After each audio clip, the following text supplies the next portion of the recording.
You know that feeling, right? You pull out your phone to watch just one quick video, maybe for a laugh or to see a new recipe, and then bam, an hour is just gone. Today we're going to pull back the curtain and see what's actually going on inside your brain during those scrolling rabbit holes. Let's get into it. It's that little voice in your head, isn't it? Okay, just one more video. And before you know it, you blink and a whole chunk of your day has vanished into thin air. And let's be real, we've all been there. It doesn't matter if it's TikTok, Instagram Reels, or YouTube Shorts. These apps have this magnetic pull designed to keep you swiping through a literally bottomless feed of content. And that kind of fuzzy, mentally exhausted feeling you get after scrolling for too long, well, it's so widespread that it actually has a name now. Get this. Oxford University named brain rot their 2024 word of the year. It perfectly captures that burnout you feel after the 100th video. So what gives? Are we all just failing some massive global willpower test? Absolutely not.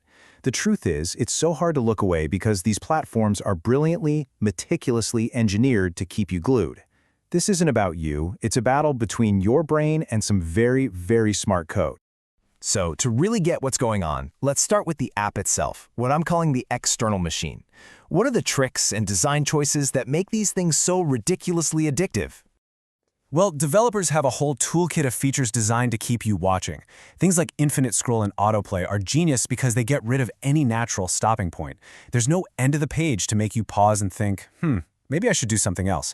Then you've got push notifications pulling you back in, and of course, the all-powerful 3-second hook. You see, creators know they have a tiny window, literally seconds, to grab you before you swipe away. And this constant barrage of super stimulating, irresistible content actually trains our brains to expect that level of intensity all the time. It makes a quiet moment or a slower-paced activity feel, well, kind of boring. And if you really think about it, scrolling your feed is almost identical to playing a slot machine. The action is a swipe instead of pulling a lever, but the core mechanic is exactly the same. You take a simple action for an unpredictable reward. Will the next video be amazing, hilarious, or a total dud? You never know, and that not knowing is what makes it so dang compelling. This whole thing hinges on a powerful psychological principle called a variable reward schedule. For decades, research has shown that this is the single best way to get a behavior to stick. When a reward is unpredictable, our brain's drive to keep trying goes into overdrive. It's not even about the guarantee of a good video, it's the chance, the possibility that the next one will be gold. All right, so that's the machine. But what about us? What's the internal response? How does our own brain chemistry get tangled up in this digital loop? Now, here's a huge misconception a lot of people have about dopamine. We call it the pleasure chemical, but it's really the motivation chemical. The biggest spike of dopamine doesn't happen when you see a funny video. It happens in the split second before, that moment of anticipation as the next video loads. It's the thrill of the hunt that really drives you to swipe again. And all of this gets baked into a super strong automatic habit loop. It starts with a cue. That could be anything, a notification, a moment of boredom standing in line for coffee. That leads to the routine. You open the app, you start scrolling. And then comes the reward, that unpredictable hit of entertainment. This whole cycle reinforces itself, making you way more likely to do it again the next time you feel that cue. So you've got the app's design on one side and your brain's response on the other. But here's where it gets really wild. This cycle isn't just a habit. It can lead to actual, measurable, physical changes in your brain. We're not just talking about feeling a little foggy after you put your phone down.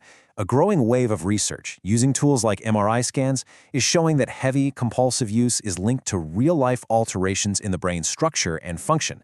This is where a term like brain rot stops being a slang and starts describing something we can actually observe. Okay, so let's break down two key findings from one study. First, heavy users showed way lower loss aversion. Now, what does that mean? Well, for most people, the fear of losing something, say 20 bucks, is stronger than the joy of finding 20 bucks. But with heavy scrollers, that fear is weaker. They become more impulsive, more likely to chase the reward of another great video without weighing the risk, like, missing a work deadline. Second, their drift rate was lower. Just think of that as your brain's decision-making speed. A slower drift rate is that brain fog feeling, where even simple choices feel like you're wading through mud. And incredibly, we can actually see this stuff.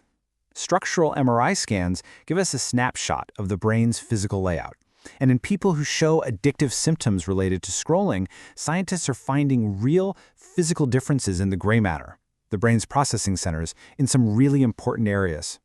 And check out how specific this gets. In the amygdala, which is basically the brain's impulse control center, they found less gray matter. Now that sounds bad, right? But it might actually mean the brain is pruning itself, becoming more efficient at being impulsive. At the exact same time, the precuneus, the part of your brain that handles self-reflection, showed less activity. So what do you get? A brain that's literally rewired to be better at acting on impulse and worse at stopping to think about the consequences. Okay, I know that was a ton of heavy science. So, what's the big takeaway? Is the answer to just toss our phones in a lake? No, of course not. The goal is to shift from being a compulsive user to a conscious one.